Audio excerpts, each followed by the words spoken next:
आज मेरे घर में कुछ गेस्ट आए थे और उनके साथ मैं बाहर मोमोज़ खाने के लिए थी। बहुत टाइम बाद मोमोज़ मिल रहे थे और सच में ये बहुत ज़्यादा सॉफ्ट थे, मुझे बहुत पसंद है। फिर हम लोग चाय पीते हैं और उसके साथ में मटकी, घर में भी बनती है मटकी, बट हम लोग ने बाहर खाई थी।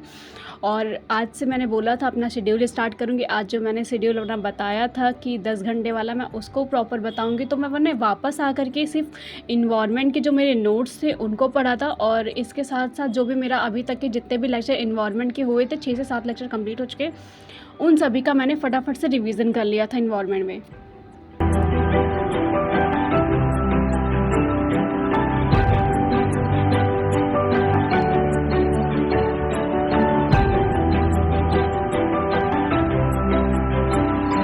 और सुबह क्लास करने के बाद थोड़ी सी भूख लगी थी, इसलिए नाश्ते में दही बड़े और 1 या 2 पराठे खा लिए थे। और इसके बाद ये है मेरी 8 बजे की क्लास, जिसको रखी थी मैंने इन्वायरमेंट एंड इकोलॉजी की क्लास को। ठीक है, इसको मैंने रखा था पारिस्थितिकी तंत्र की क्रियात्मक, और इसे मैंने आहार श्रृंखला, ठीक है, फूड चेन, फिर अपराधी आहार श्रृंखला, उसके बाद आहार जाल, फूड वेब, फिर पारिस्थितिक पैरामिड, ठीक है, और ये 3 प्रकार की होती थी। फिर जैव भार पैरामिड, यहाँ तक का मैंने अपना कॉन्सेप्ट क्लियर कर लिया है। अब मेरी नेक्स्ट क्लास है 12 बजे से 1 मिनट बाकी है, तो फटाफट हम नेक्स्ट क्लास के लिए चलते हैं। आइए जो है औपचारिक रूप से हम लोग इस क्लास को यहीं एंड करते हैं। कल फिर हम लोग मिलते हैं इसी समय इसी मंच। तो उसके बाद सेकंड क्लास करी मैंने अपनी आर्ट एंड कल्चर की। वो क्लास ख़त्म करने के बाद मेरे बैग में एक मैगी का पैकेट पड़ा था। ये मैगी तो नहीं है, बट दूसरी मैगी, तो मैंने इसको ट्राई करने की सोचा कि देखते हैं टेस्ट वाइज कैसी लगती है। तो फटाफट से जाके मैं इसको बनाती हूँ, और अपने छोटे वाली भाई को और इसको देखिए, बहुत थोड़ी सी बनी थी, मतलब थी ही थोड़ी सी। तो फटाफट से इसको खाते हैं। उसके बाद मैंने अपनी क्लास ली थी साइंस एंड टेक की। साइंस एंड टेक में मैंने सोचा था विज्ञान और प्रौद्योगिकी स्टार्ट करूँगी, पर मैंने पहले प्रीलिम्स का कॉन्सेप्ट क्लियर करना जरूर समझा, क्योंकि साइंस, जनरल साइंस में हमारा फिजिक्स, केमिस्ट्री और साथ में बायो होगी। तो बायो का जो क्वेश्चन उन्होंने बताया कि 50 से 60% जो क्वेश्चन आते हैं वो बायो से। तो सबसे पहले उन्होंने बायो का टॉपिक स्टार्ट किया था, और 3 क्लास के बाद मैं सर में बहुत दर्द होने की, 2-2 3-3 घंटे की क्लासेस होती हैं। उसके बाद मैंने फटाफट से अपने लिए चाय बनाई, और चाय पीने के बाद मुझे एक चीज़ रियलाइज़ हो रही थी कि यार जितना ईजी कहना होता है ले लेना क्लास, उतना आसान नहीं होता सारी क्लास को टर्न वाइज लेना। अब बारी है आंसर राइटिंग और रिवीजन की। सच में जो टारगेट है ना, काफ़ी टफ है। फर्स्ट डे मैंने सोचा वैसे तो 1 अगस्त से स्टार्ट होना था, बट मैंने कहा नहीं, थोड़ा सा डिसिप्लिन बना के चलते हैं, 1-2 दिन एडजस्ट करने में लग जाएगा। तो समझ में आज मेरा ये सर दुखने लग गया 3 लेक्चर लेते लेते, सच बता रही हूँ। चलो चलते हैं, अपना आगे का टारगेट भी कंप्लीट करते हैं। और हाँ, मैंने लेक्चर लिए हैं। मैंने स्टार्ट आज की थी आर्ट एंड कल्चर भी आज स्टार्ट की है मैंने, और साथ में जनरल साइंस भी आज ही स्टार्ट की है। तो आर्ट एंड कल्चर और general science, art and culture का भी मतलब इंट्रोडक्शन हो गया था, थोड़ा सा पॉइंट स्टार्ट हुआ है, और जनरल साइंस का भी इंट्रोडक्शन होके सीधे बायोलॉजी स्टार्ट हो गई है। बट हाँ, उनके नोट्स में रेडी नहीं किए। बट एक चीज़ मैंने बहुत अच्छे से नोटिस की कि नोट्स के बाद जो वो मुझे क्वेश्चंस देते हैं, और क्वेश्चन के साथ में जो मतलब वो एमसीक्यू टाइप के भी क्वेश्चन देते हैं। अगर प्रीलिम्स और मेंस में भी सब्जेक्ट है तो मेंस के भी क्वेश्चन देते हैं। मतलब पूरा कॉन्सेप्ट पढ़ने के बाद भी वो इतना कंफ्यूजिंग होता है। मतलब उनके अगर आपने एमसीक्यू में इधर से भी ध्यान उधर हुआ तो आपका क्वेश्चन गलत हो जाता है। तो ठीक है, अच्छा है, टारगेटेड है, देखते हैं कि 4 महीने में क्या होता है। देखो मेरी तरफ पूरा जंगल जंगल है, लग रहा है किसी घर भर में भी रहती हूँ मैं, या सिर्फ जंगल। और तुमको पता है, ये जो बगल में पेड़ के पीछे का जो सीन आपको दिख रहा है वो शमशान घाट का है। सीरियसली आपको बताऊंगी कि मैंने सारा का सारा शेड्यूल कैसे मेंशन किया है। तो ये मेरे 4 मंथ्स का प्लान था, ठीक है, और जिसको मैंने 4 महीने में ही कंप्लीट करना था। तो मेरा जो टोटल लेक्चर का आवर्स बैठ रहा था वो 11 घंटे का प्लस है। तो जब 11 घंटे का है तो मैंने सब्जेक्ट वाइज उनको नोट कर लिया और लिख लिया था कौन से, मतलब हर एक सब्जेक्ट में मुझे कितने कितने लेक्चर हैं मेरे। तो ये चीज़ आप सेम कर सकते हो, ठीक है। और फिर मैंने अपना ट्रिक निकाला कि 4 महीने में मुझे कितने घंटे मिलते हैं। तो 4 महीने में मेरे इतने आवर्स बन रहे थे, ठीक है। और इनमें से अगर मुझे इतने लेक्चर्स कंप्लीट करने तो मुझे दिन के कितने घंटे देने पड़ेंगे। तो 9 घंटे 15 मिनट कुछ लमसम मेरा ऐसा निकल के आया था। फिर भी मैंने 10 घंटे का दिन का टारगेट रखा था, और 10 घंटे में मैंने क्या क्या रखा था, अपनी 3 लेक्चर रखे थे, क्योंकि अब नॉर्मली क्लास जो होती है मेरी 2-2.5 घंटे की होती है। तो मुझे 3 लेक्चर करने थे, ठीक है। और 3 लेक्चर के साथ में मैं क्या करती हूँ, एक आंसर राइटिंग, एक टॉपिक की हमेशा डेली आंसर राइटिंग करूँगी। और किसी एक टॉपिक का रिवीजन, और जो जो मैंने पढ़ा हुआ है उन सब का रिवीजन मैं उसी दिन करूँगी दोबारा से, मतलब एक बार अपने 2 या 3 घंटे जो भी हैं उन्हें देकर रिवीजन कर लूँगी, कि अगर रिवीजन नहीं करूँगी तो जो भी मैं पढ़ रही हूँ सब चला जाएगा मेरे दिमाग से, मैं ऐसा कुछ नहीं चाहती। तो यहाँ पे आपको ये चीज़ क्लियर हुई। सेकंड चीज़ मैं बताती हूँ, ये था टाइम टेबल के हिसाब से मैंने अपने 4 घंटे मतलब 5-6 टाइम में बांट रखा था, 5-6 टाइम में। यहाँ पे मैंने 5 मिस कर दिया, मुझे याद आ गया अभी, ठीक है। तो फर्स्ट लेक्चर मेरा 8 बजे का होता है, जिसमें मैं अपने इन्वायरमेंट, इंडियन ज्योग्राफी या डिजास्टर मैनेजमेंट से कोई भी एक लेक्चर सेलेक्ट कर सकती हूँ।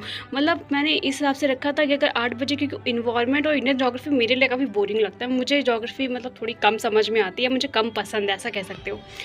और उसमें सर बहुत लिखवाते वगैरह, तो मैंने उसको मॉर्निंग में रखा क्योंकि माइंड फ्रेश रहता है और अच्छे से पढ़ सकते हैं। तो जितना भी ज्योग्राफी से रिलेटेड मटेरियल वो सुबह का रहता है। सेकंड जो मेरा होता है लेक्चर का टाइम होता है 12 बजे होता है, क्योंकि वो 8 से 10 बजे तक मेरा लेक्चर खत्म होता है। 2 घंटे मेरे पर्सनल काम होते हैं, मुझे उनको भी करने होते हैं, तो मैं वो कर लेती हूँ। फिर 12 बजे मेरा दूसरा लेक्चर स्टार्ट होता है, जो भी मैं हिस्ट्री से ले सकती हूँ, सोशल साइंस से ले सकती हूँ, सोशल जस्टिस से ले सकती हूँ या एथिक्स से ले सकती हूँ। तो इससे अपना लेक्चर पुट कर लेती हूँ, और जो भी लेक्चर होता है उसको वहीं पे रिवीजन वगैरह करके ख़त्म कर देते हैं। फिर तीसरा लेक्चर मेरा 3 बजे स्टार्ट होता है, जिसमें मैं CSAT, साइंस टेक, एसे या इंग्लिश या जनरल साइंस में से कोई भी टॉपिक उठा सकती हूँ। तीसरा लेक्चर का टाइम मेरा 3 बजे का है। चौथा जो मेरा टाइमिंग है ना, वो मेरा कुछ इस तरीके से कि 6 बजे के बाद जो भी मेरा टाइम होगा उसमें मैं अपना रिवीजन करूँगी, ठीक है। मेरा जो भी रिवीजन करना होगा, एक टॉपिक का रिवीजन, आंसर राइटिंग, ये चीज़ें वहाँ पे चौथे मतलब जो 6 बजे के बाद मैं कर सकती हूँ। फिर 10 बजे मेरा लास्ट लेक्चर, जिसमें मैंने अपने सबसे ईजी रखे, जो मुझे अच्छे समझ में आते हैं।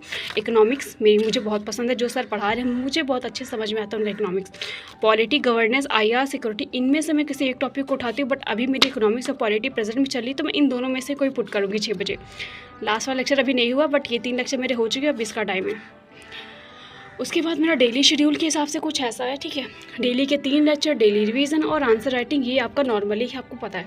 Tuesday, Wednesday, Thursday, Friday, Saturday same pattern में फॉलो करेंगे, और साथ में अपने जो मेरे लेक्चर होते हैं, कभी कभी मुझे रिकॉर्डर लेने पड़ते, जो मुझे रिकॉर्डर लेने हैं वो डाउनलोड कर लूँगी। और डेली वाइज जो भी मेरा शेड्यूल है उसको एक दिन में पहले डिसाइड करके रख लेंगे कि मुझे ये पढ़ना है, ये एक दिन पहले ही बना के रख लेंगे, ठीक है। मुझे ये काम उस टाइम करना होगा।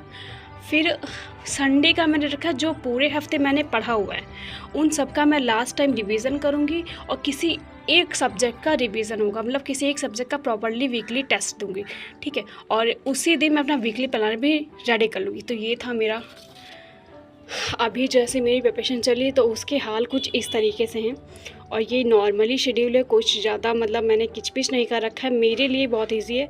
अगर आपको भी समझ में आता है ये पैटर्न तो आप भी फॉलो कर सकते हो, मतलब मुझे पसंद है इसलिए मैंने पैटर्न रखा है, क्योंकि टाइमिंग की कमी है। वैसे तो मेरा अटैम्प्ट काफ़ी देर में है, बट मैं चाहती हूँ कि मैं अपना 2025 में मतलब सीरियसली एकदम जैसे लोग जुट के करते ना, मैं वो करके दूँ कि मेरी प्रिपरेशन पूरी हो जाए, और ताकि मैं कुछ आगे भी कर सकूँ, क्योंकि प्रिपरेशन लेके भी नहीं बैठ सकती हूँ, घर पे भी सारी चीज़ें मैनेज करनी होती हैं, और मैं नहीं बता सकती, बहुत सारी चीज़ें ऐसी होती है, इसलिए मुझे अपना कंप्लीट करके रखना है। तो यही एक रीज़न है कि मैं इतना ज़्यादा फोकस कर रही हूँ। आप लोगों को चीज़ें समझ में आई होंगी। और अब चलते मैं कंफ्यूज अपनी पॉलिटी उठाऊँ, इकोनॉमिक्स उठाऊँ या ज्योग्राफी उठाऊँ रिवीजन के लिए। तो मैंने डिसाइड किया अभी रिवीजन के लिए मैं पॉलिटी उठाने जा रही हूँ, और उसका रिवीजन स्टार्ट करते, फिर आगे देखते कैसे क्या क्या पढ़ना है। और आज की डेट में बता दूं, आज है 29 अगस्त। पॉलिटी में काफ़ी टाइम पहले से पढ़ रही थी, उसके नोट्स वगैरह मैंने बना रखे थे, कम से कम 13-14 क्लास मेरी पॉलिटी की हो चुकी है।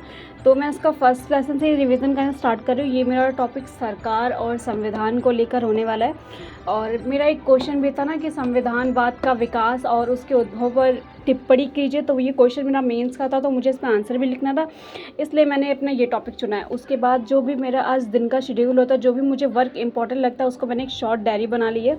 और ये वैसे तो भागवत गीता जैसे इसमें सब कुछ लिखे है, बट मैं इसको डे वाइज तक नोट किया है, और उसमें जितने भी इंपॉर्टेंट पॉइंट्स मेरे होंगे उनको मैं इनसे नोट करती रहूँगी, डायरी की तरह शेड्यूल करती जाऊँगी। उसके बाद जो मेरा क्लास होती है ना, अपने जो भी मैंने आज लेक्चर लिए थे उन सब के मुझे नोट्स रेडी करने थे, तो फटाफट से उन सब के नोट्स रेडी करने। सबसे पहले मैंने अपना आर्ट एंड कल्चर के नोट्स रेडी किए, और उसके बाद मुझे अपने बायो के भी नोट्स बनाने हैं, तो दोनों के नोट्स बना के मिलते हैं। ठीक है, नोट सबसे पहले उन्होंने अपना सिलेबस दिया था। ये शॉर्टली सिलेबस, आपको पॉइंट वाइज सिलेबस चाहिए तो आप मुझे डायरेक्टली मैसेज कर सकते हो, या फिर आप किसी तरीके से कॉन्टैक्ट कर सकते हो सोशल मीडिया पे आके, ठीक है। उसके बाद उन्होंने मुझे बुक के बारे में बताया, तो क्लास 11th की आप NCERT पढ़ सकते हो, और नितिन सिंघानिया की बुक कला और संस्कृति के लिए, और ये ओल्ड NCERT भारतीय कला का परिचय। उसके बाद उन्होंने आंसर राइटिंग के बारे में बताया। उन्होंने बोला कि यहाँ पे कीवर्ड्स पे बहुत अच्छे से ध्यान देना चाहिए। बाकी ये सारी बातें हम बाद में डिस्कस करेंगे और यहाँ से हमारे कंटिन्यू नोट्स से स्टार्ट हो जाते हैं। उसके बाद हमने बायो के नोट्स बनाने रेडी किए। इनके नोट्स बनाते हुए मुझे अब सच में भूख लग रही थी। रात के 8 बज चुके थे, 8 नहीं 8:30 और 9 बजने के बीच का टाइम हो रहा था, ऊपर मेंशन भी होगा। फिर जाके हम लोगों ने खाना खाया और सच में अब बता रही हूँ, अब मैं बहुत तरीके से थक चुके थे। अब मेरे अंदर हिम्मत नहीं बची थी मैं क्लास लूँ, बट मैंने कहा आंसर राइटिंग तो ज़रूर कर लूँगी, क्लास लूँ या ना लूँ वो बात की बात है। तो मैं बहुत कंफ्यूज थी कि मैं अपना टॉपिक को रिवीजन कर, नोट से मैंने पढ़ा है बट जो मेंस का क्वेश्चन था वो मुझे ऐसा लग रहा था कि बीच में आ ही नहीं रहा है। मतलब मैं बहुत कंफ्यूज हो रही थी कि कहाँ से मैं मेंस का क्वेश्चन लिखूँ, क्योंकि जो टॉपिक मैंने पढ़ा है ऐसा लग रहा है कि वो तो मैंने मतलब क्वेश्चन कुछ अलग ही पूछ रहा है। तो उसके बाद मैंने अपनी बुक्स उठाई, फिर उस बुक्स में वो टॉपिक दिया गया था, तो मैंने सोचा पहले इस बुक्स टॉपिक को कवर करते हैं। तो ये संपूर्ण है जो सिर्फ PDF फॉर्म में है। मुझे बुक्स इसके दिखी नहीं, मैंने ऑनलाइन ख़रीदने की कोशिश की बट मुझे कहीं मिले नहीं किसी के पास। अगर हिंदी मीडियम के संपूर्ण हो तो प्लीज़ मुझे भी बता देना।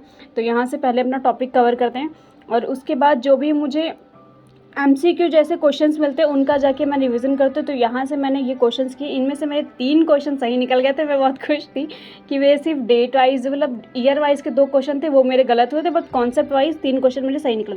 उसके बाद खाना खाते हैं और मिलते हैं नेक्स्ट वीडियो में। जय हिंद, जय भारत, गुड नाइट।